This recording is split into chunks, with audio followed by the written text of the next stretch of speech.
Hi. This episode of our podcast series about cities is a special one. You could also call it our first episode, not just because it's chronologically the beginning, but because it's important to listen to this one first. We want to explain why we started this podcast series. A podcast series about cities. Cities, the places on Earth where most of humanity lives today, and where, in the not too distant future, about 3/4 of all people will reside. Cities, large and small, old and new. Places of dreams and disappointments, places of opportunities and challenges, but above all, these are the places that exert an enormous pull on countless people. People go there and they often choose to stay. Do not expect tourist tips in this podcast series. We will not tell you where to find the best hotels or restaurants, nor will we list the top attractions or activities in any given city. There are plenty of other resources for that. Instead, we will delve into the background of the cities featured in our podcast. Our goal is to help you better understand what you see or hear about them. Sometimes we will focus on just one neighborhood, or on a single project within a city. Our main interest lies in finding the places where the city tells its own story. We especially want to uncover what a city does to make people want to stay. Sometimes it is just a first impression. Other times we will dive much deeper.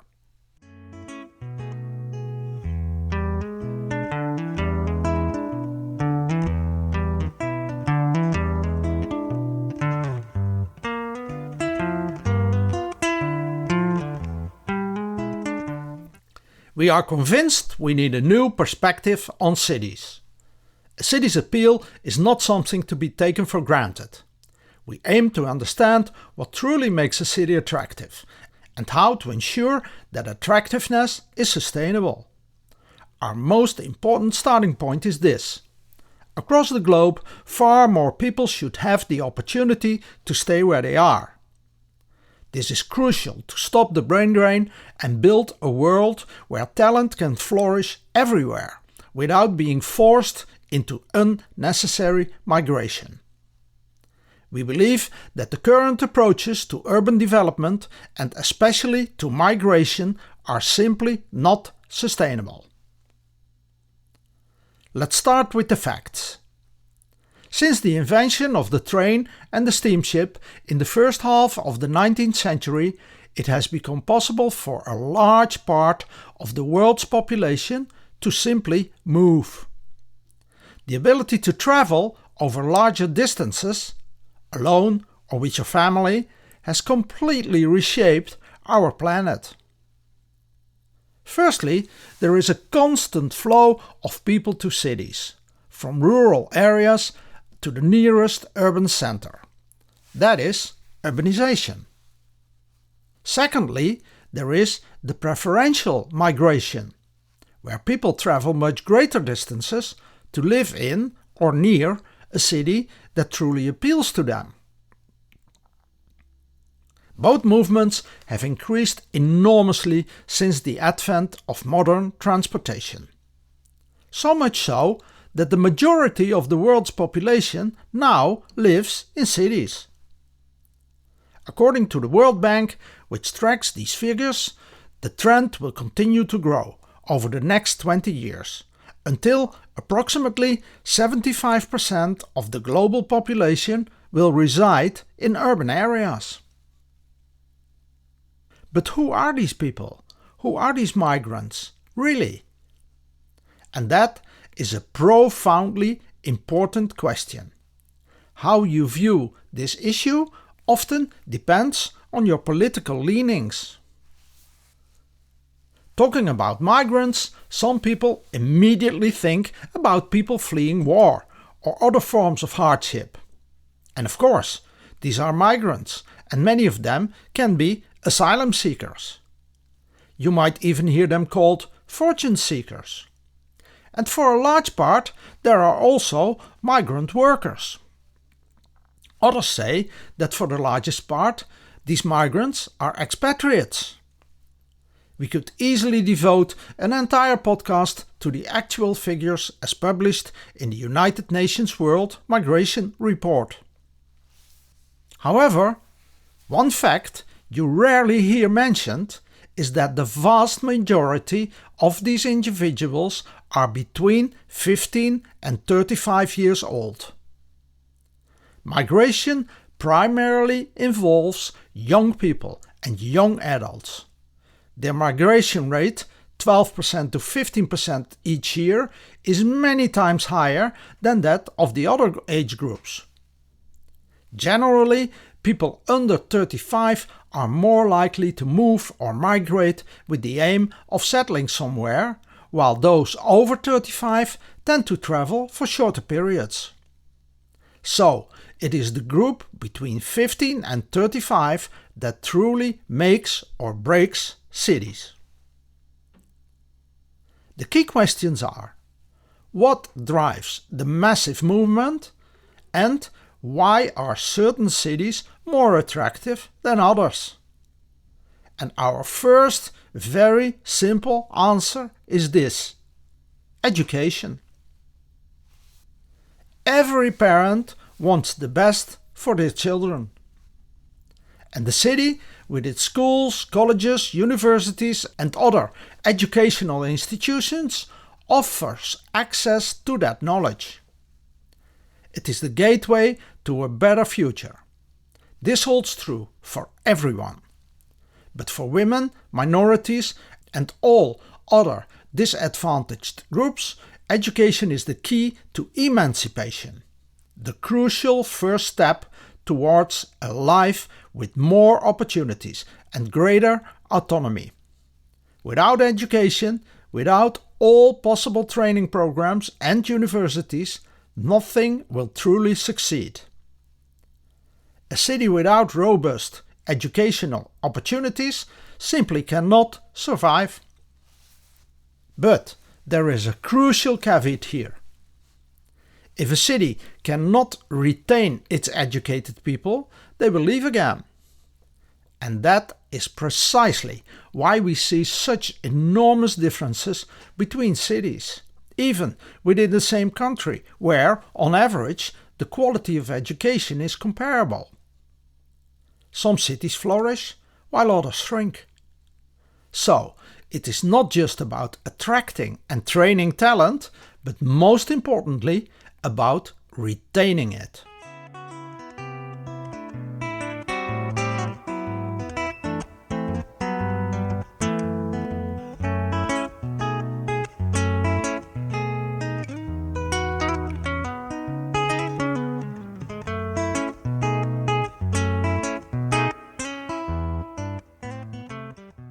Too many books and too many studies uncritically applaud mass migration. We, on the other hand, have significant reservations. This is not because we are against migration itself. That doesn't help and solves nothing. Instead, we observe that in far too many places around the world, migrants are unfairly blamed for problems that the country itself cannot solve. Ultimately, this harms us all.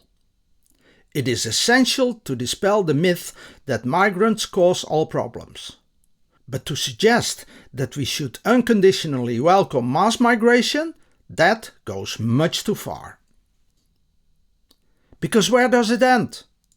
How can we expect everyone to live in just the 20 richest countries in the world, or the 500 most attractive cities? How is that sustainable? Our big question is, what will we do with all those other countries? What is going to happen in all those other cities? Most authors approach this from a purely economic perspective.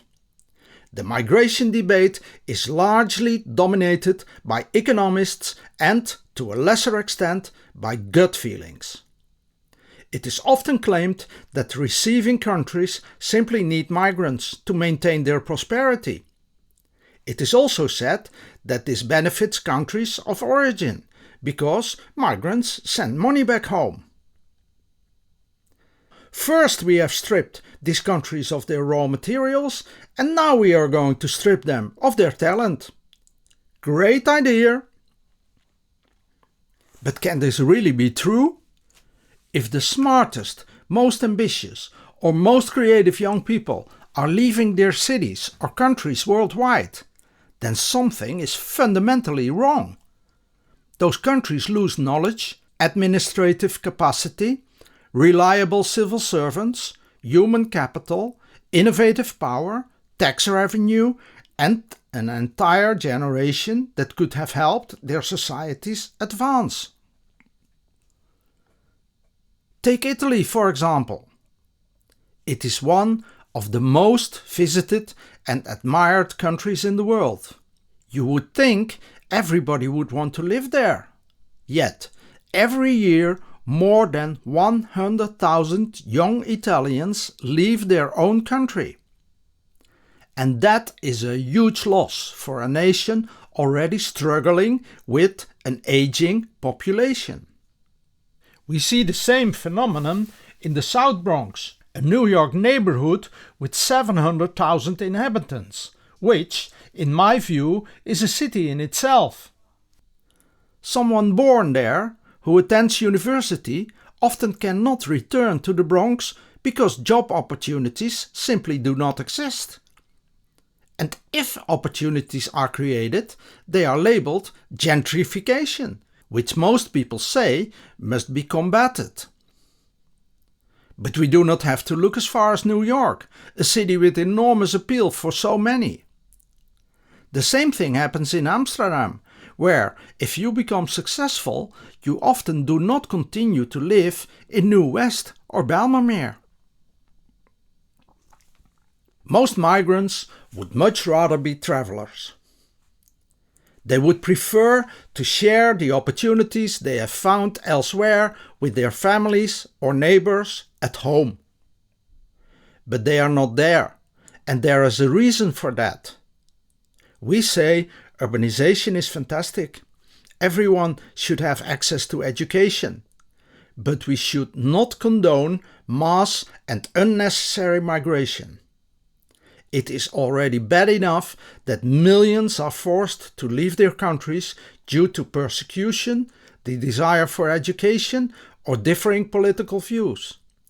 Yes, of course, all those people deserve support and shelter.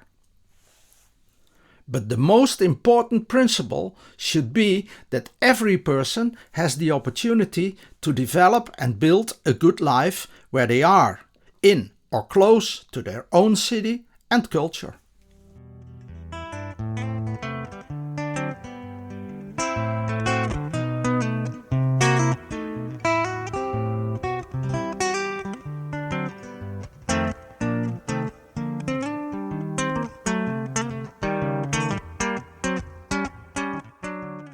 Imagine that we can find the solutions. How do we share them with those who need them? To make that possible, we have an ambitious yet realistic plan. Worldwide, there are between 4,000 and 5,000 cities with more than 100,000 inhabitants.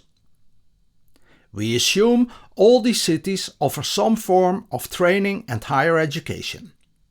However, as leading publications note, there are only about 400 truly top-tier universities globally. And by definition, if you create a top of 400 list, you will have 400. While the share of countries like Singapore and China in this group is growing significantly, most of these institutions are still located in Western Europe and America. This is interesting because they have Confucius and we have Socrates. Fundamentally different traditions of thought that also form the basis of their education systems. This means the vast majority of cities worldwide must manage without such a leading institution. So, if you're exceptionally talented, you often have to go elsewhere. Our idea? Bring those 400 top universities together, which is easy to do in one large conference center, given it is a relatively small group, and have each of them adopt 10 of those other cities. Then, systematically, every year, we can take huge steps in spreading the knowledge needed to build strong local talent ecosystems worldwide. In this way, no one will have to tell you that you must move to the other side of the world for a good future.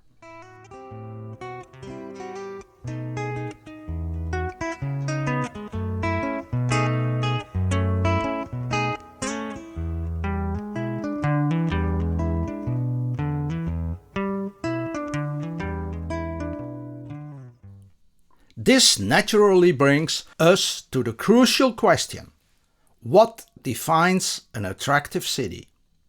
And that is a question as complex as what is beauty? We talk about it, everyone discusses it, and we constantly compare people, places, and cities in our conversations. But what true beauty or attractiveness is, precisely, no one really knows.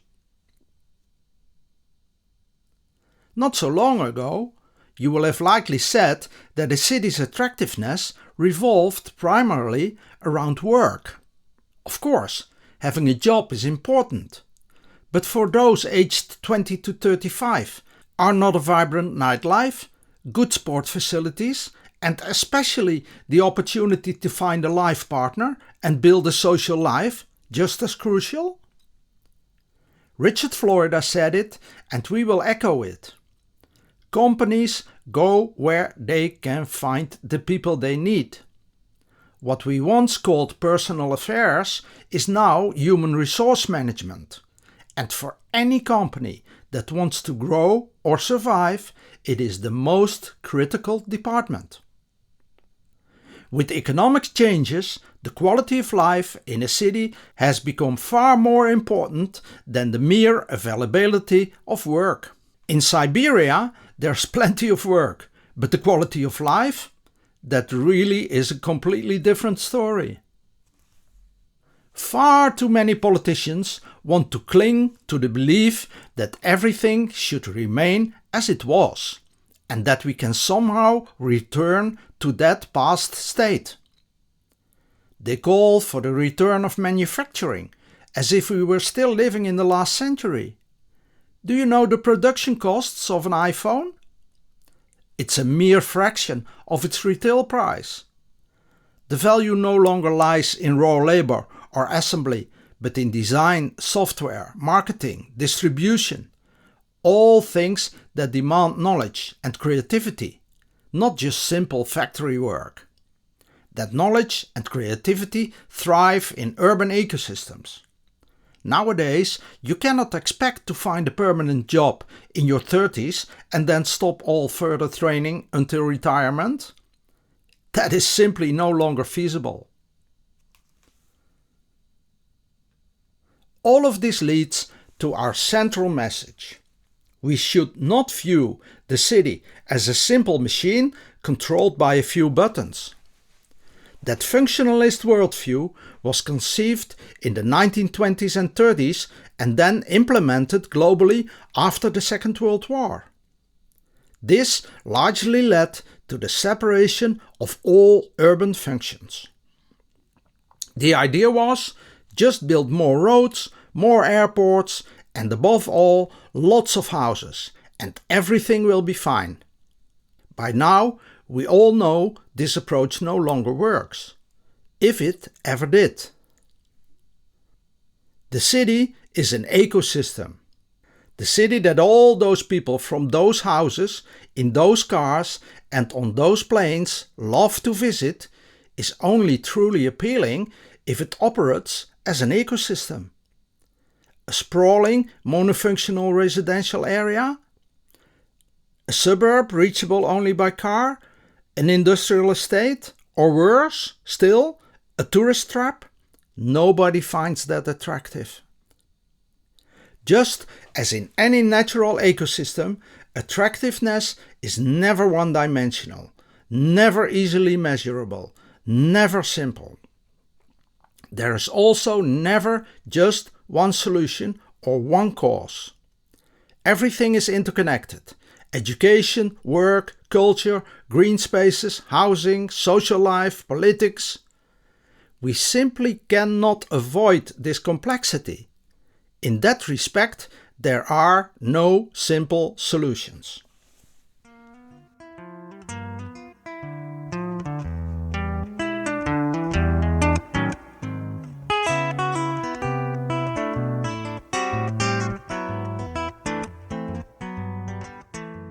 What we are seeking in this podcast series is, how then do we move forward?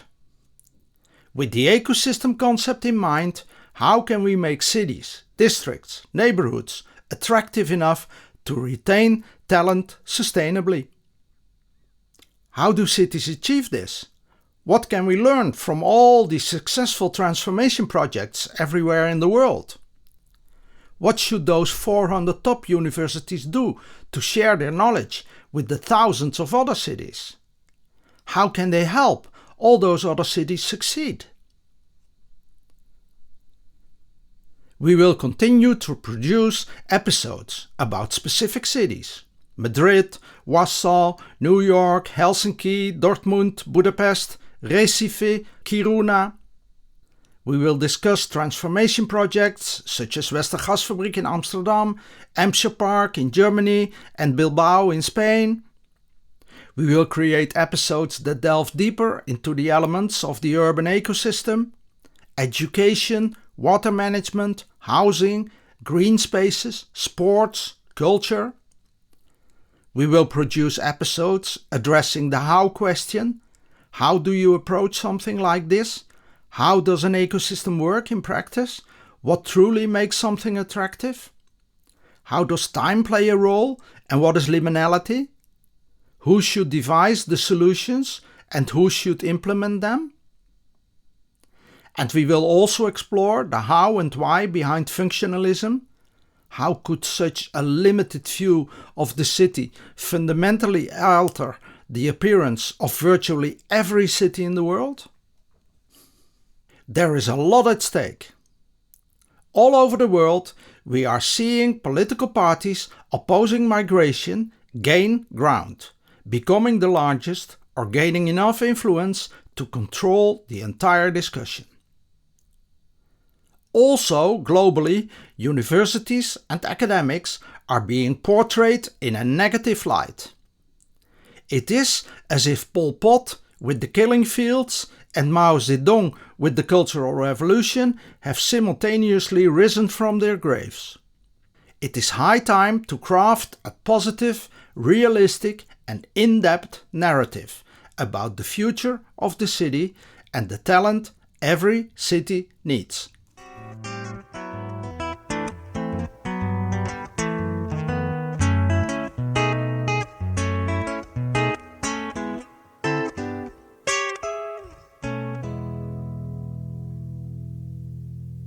The podcast series The City as an Ecosystem is an initiative of Carolien de Jager, Hogeschool Rotterdam, and Evert Verhagen, Creative Cities Amsterdam. You can find all episodes on Spotify and on the creativecities.nl website. There you will also find any background materials in a PDF file with the same title. The music for this podcast episode is by Charlie Lewis, and it is aptly called Never Going Home, and I found it on Free Music Archive. It has a CC BY NC SA license.